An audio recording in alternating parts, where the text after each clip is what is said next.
Hello everyone, मैं गुलशन कुमार। मैं general competition के लिए पॉलिटी पढ़ाता हूँ। आज हम सरकार के अंग के बारे में चर्चा करेंगे। सरकार के 3 अंग होते हैं। प्रथम है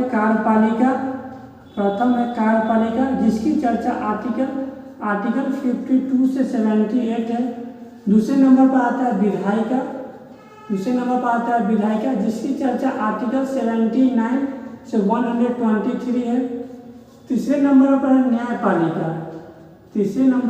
न्यायपालिका जिसकी चर्चा आर्टिकल 124 से 147। ये तीनों स्तंभ भारतीय लोकतंत्र के रीढ़ बनते हैं और हमारा लोकतंत्र इन्हीं तीनों स्तंभों पर टिका हुआ है। और भारतीय लोकतंत्र के चौथे स्तंभ के रूप में मीडिया को जाना जाता है, जो सरकार एवं जनता के मध्य सेतु का कार्य करता है। कार्यपालिका का कार्य कानून को लागू करवाना है। विधायिका का कार्य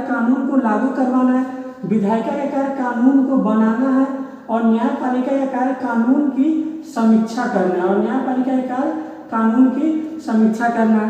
कार्यपालिका के अंतर्गत राष्ट्रपति जिसकी चर्चा आर्टिकल 52 से 62 है। राष्ट्रपति देश के प्रथम नागरिक होते हैं। राष्ट्रपति कार्यकारी प्रधान होते हैं। राष्ट्रपति राज्य का प्रधान होता है। दूसरे नंबर पर आते हैं उपराष्ट्रपति राज्यसभा का सभापति होते हैं और राष्ट्रपति का पद खाली होने पर उपराष्ट्रपति राष्ट्रपति का पद संभालते हैं, जिनकी चर्चा आर्टिकल 63 से 73 है। तीसरे नंबर पर होते हैं प्रधानमंत्री देश के प्रधान होते हैं, जो मंत्रिपरिषद के भी जो मंत्रियों के प्रधान होते हैं, जिनकी चर्चा आर्टिकल 74 में। चौथे नंबर पर मंत्रिपरिषद का निर्माण मंत्री एवं प्रधानमंत्री के सम्मिलित रूप से होता है, जिसकी चर्चा आर्टिकल 75 में है। और लास्ट है महान्यवादी। यह देश का प्रथम वकील होता है। यह सरकार का वकील होता है, जिसकी चर्चा आर्टिकल 76 में है। विधायिका जो कानून का निर्माण करती है, उसमें संसद आता है। संसद में 2 सदन होते हैं। एक लोकसभा और एक राज्यसभा। जो लोकसभा होता है वो प्रथम सदन होता है, क्योंकि ये जनता का नेतृत्व करती है, इसलिए लोकसभा को प्रथम सदन बोला जाता है। राज्यसभा को द्वितीय सदन बोला जाता है, क्योंकि ये राज्य का प्रतिनिधित्व करती है।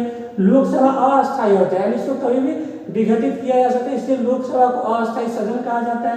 राज्यसभा को अस्थायी सदन कहा जाता है, क्योंकि इसे कभी भी विघटित नहीं किया जा सकता, इसलिए इसको अस्थायी सदन बोला जाता है।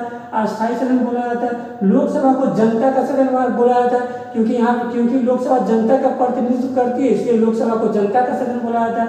राज्यसभा को विद्वानों का सदन बोला जाता है, क्योंकि राष्ट्रपति राज्यसभा में 12 सदस्यों को मनोनीत करते हैं, इसलिए राज्यसभा को विद्वानों का सदन बोला जाता है। लोकसभा का कार्यकाल 5 साल का होता है, जबकि राज्यसभा का सदस्यों का कार्यकाल 6 साल का होता है।